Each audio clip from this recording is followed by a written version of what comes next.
Oxygen, reactivity toward oxygen के बाद next property जो आती है कि reducing and oxidising property. Reactivity toward oxygen में दो टाइप के ऑक्साइड का फॉर्मेशन हमने दिखाया था, कौन कौन, सल्फर डाइऑक्साइड और सल्फर ट्राइऑक्साइड। सल्फर डाइऑक्साइड के बारे में सिर्फ हमने डिस्कस किया था, सल्फर ट्राइऑक्साइड के बारे में हमको डिस्कस नहीं करना है।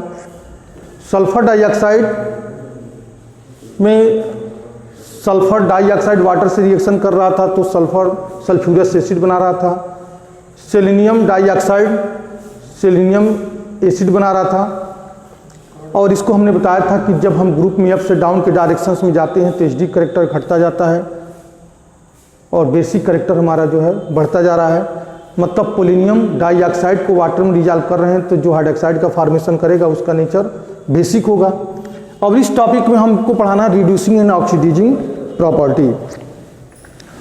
+6 oxidation state in sulphur is more stable than that of the +4 oxidation state.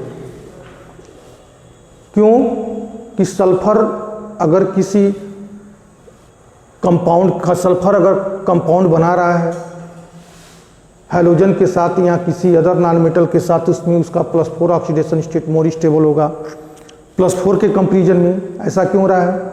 क्योंकि सल्फर में इनर्ट पेयर इफेक्ट नहीं देखने को मिलता है। सल्फर में जो है इनर्ट पेयर इफेक्ट काम नहीं करता है। क्यों नहीं काम करता है? क्योंकि उसमें d ऑर्बिटल ही नहीं है और d ऑर्बिटल भी नहीं है और f ऑर्बिटल नहीं है, इसलिए इसका शील्डिंग इफेक्ट हार्डर होता है। और जब शील्डिंग इफेक्ट हार्डर होगा तो +6 ऑक्सीडेशन स्टेट उसकी स्टेबिलिटी बढ़ जाती है, जिसकी वजह से अगर सल्फर दो टाइप के कंपाउंड बनाता है +4 ऑक्सीडेशन स्टेट के साथ और +6 ऑक्सीडेशन स्टेट के साथ, तो जो +6 ऑक्सीडेशन स्टेट के साथ कंपाउंड बनाएगा उसकी स्टेबिलिटी ज़्यादा होगी, वो मोर स्टेबल होगा। कहा कि so S2 is act as like reducing character. और इसके बेसिस पे सल्फर डाइऑक्साइड क्या है, वो रिड्यूसिंग करेक्टर को दिखाता है कि further +6 oxidation state decreases down the group. ये भी सही है कि अगर ग्रुप में सिस्टीन ग्रुप में अप से डाउन के डायरेक्शंस में मूव करेंगे तो +6 ऑक्सीडेशन स्टेट डिक्रीज होना शुरू हो जाएगा। क्यों?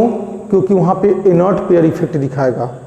सल्फर के बाद सेलेनियम अगर आता है तो उसमें भी d ऑर्बिटल आता है, टेलुरियम आता है तो उसमें भी जो है d ऑर्बिटल है, पोलिनियम आता है तो उसमें तो f ऑर्बिटल भी आ गया, d के साथ साथ f ऑर्बिटल भी आ गया, तो वहाँ पे शील्डिंग इफेक्ट पुअर होना शुरू हो जाएगा और उस कंडीशन में +6 ऑक्सीडेशन स्टेट घटना शुरू हो जाएगा। कहाँ से घटता है कि सल्फर टू टेलुरियम तक। पोलिनियम में तो कुछ भी नहीं है, पोलिनियम तो +6 ऑक्सीडेशन स्टेट के साथ कंबाइन करके, मतलब +6 ऑक्सीडेशन के साथ किसी कंपाउंड का फॉर्मेशन कर ही नहीं सकता, करेगा तो उसकी स्टेबिलिटी होगी ही नहीं।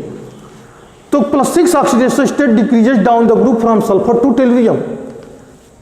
तो reducing character of dioxide decreases. क्यों ऐसा हो रहा है कि रिड्यूसिंग करेक्टर घट रहा है? इसलिए कि ग्रुप में जब अप से डाउन के डायरेक्शंस में मूव करते हैं तो प्रॉपर्टी जो मेटल की होती है वो बढ़ना शुरू हो जाती है और नॉन मेटल की प्रॉपर्टी जो घटना शुरू हो जा रही है। इसके बेसिस पे कि reducing character of dioxide decreases and oxidising character increases. इसलिए हो रहा है कि रिड्यूसिंग करेक्टर घट क्यों रहा है? क्योंकि उस कंडीशन में जो 16 ग्रुप के एलिमेंट हैं अप से डाउन के डायरेक्शन से मूव करने पे उनकी मेटालिक करेक्टर बढ़ती जा रही है। तो जब मेटालिक करेक्टर बढ़ेगी तो इसका मतलब ऑक्सीडाइजिंग प्रॉपर्टी बढ़ेगा। नॉन मेटालिक था तो रिड्यूसिंग करेक्टर बढ़ रहा था, नॉन मेटालिक करेक्टर जब दिखा रहा था तो वहाँ पे रिड्यूसिंग करेक्टर दिखा रहा था, और जब मेटालिक करेक्टर बढ़ेगा तो इसका मतलब वो ऑक्सीडाइजिंग प्रॉपर्टी हो जाएगा, वो इलेक्ट्रॉन को डोनेट करके ऑक्सीडाइज हो जाएगा कि नहीं हो जाएगा। तो जब हम 16 ग्रुप में ऊपर थे, जैसे सल्फर से सेलेनियम थे से टेलुरियम तक थे, तब तक वो उसका रिड्यूसिंग करेक्टर बढ़ रहा था। लेकिन जब हम नीचे जा रहे हैं सेलेनियम तक, जब टेलुरियम से नीचे जा रहे हैं तो उसकी ऑक्सीडाइजिंग प्रॉपर्टी इसलिए बढ़ रही है क्योंकि वह इलेक्ट्रॉन को डोनेट कर रहा है, और जब इलेक्ट्रॉन को डोनेट करेगा तो उस कंडीशन में ऑक्सीडाइजिंग प्रॉपर्टी बढ़ जाएगी। उसी चीज़ को हमने यहाँ लिखा है कि reducing character of disaccharide decreases वाली oxidizing character increases because metallic character increases. TeO2 is oxidizing agent, और इसमें TeO2 भी क्यों, TeO2 भी क्या हो जाएगा, ऑक्सीडाइजिंग करेक्टर को शो करेगा। क्योंकि मेटालिक कैरेक्टर बढ़ गया। अब रिएक्टिविटी टुवर्ड हाइड्रोजन, हाइड्रोजन से कॉम्बिनेशन करके सिस्टीन ग्रुप कितने टाइप के हैलाइड का फॉर्मेशन कर रहे हैं? तो element of sixteen group form a number of halide in the oxidation state +1, +2, +4 and +6।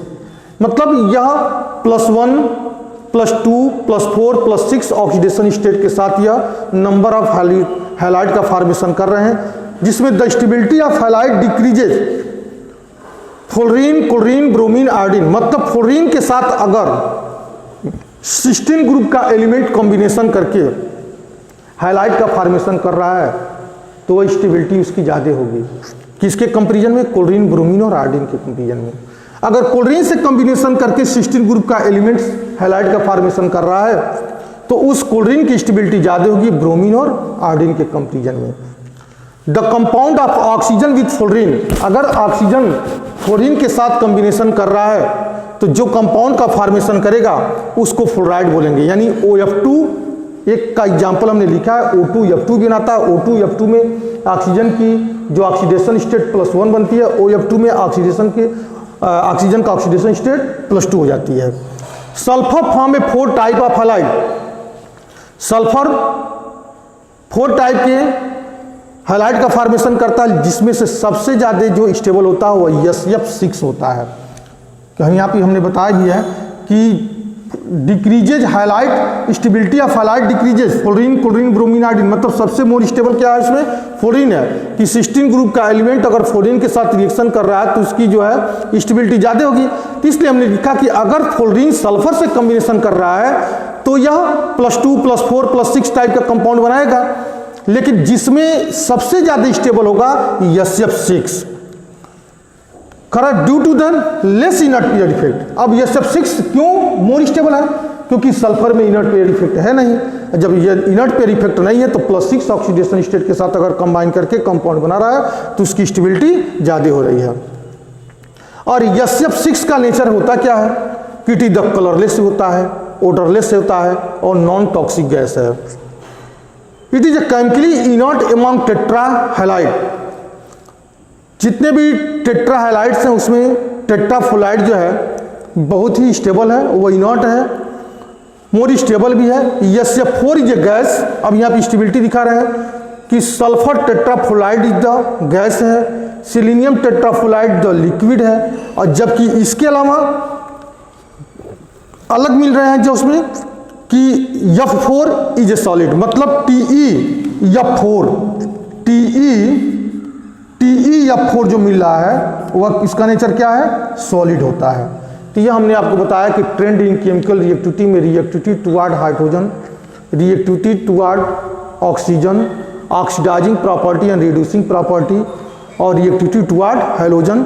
Hydrogen में हमने बताया कि केवल +6 ऑक्सीडेशन स्टेट के साथ सल्फर ही अगर हाइड्रोजन के साथ फ्लोरीन के साथ रिएक्शन कर रहा है तो जो सल्फर हेक्साफ्लोराइड बना रहा है वो सबसे मोर स्टेबल इसलिए है क्योंकि इसमें इनर्ट पेयर इफेक्ट नहीं होता है। अदर सिस्टीन ग्रुप में जो एलिमेंट हैं अगर वो टेट्राफ्लोराइड बनाते हैं, टेट्रा हैलाइड बनाते हैं तो उसमें टेट्रा हैलाइड बनाने में सबसे मोर स्टेबल कौन होगा? टेट्राफ्लोराइड होगा। और SF4 का हमने बताया कि गैस है, SeF4 क्या लिक्विड है, जबकि और सब क्या है? TeF4 क्या हमारा आता है? सॉलिड होता है। Is that clear? That solves.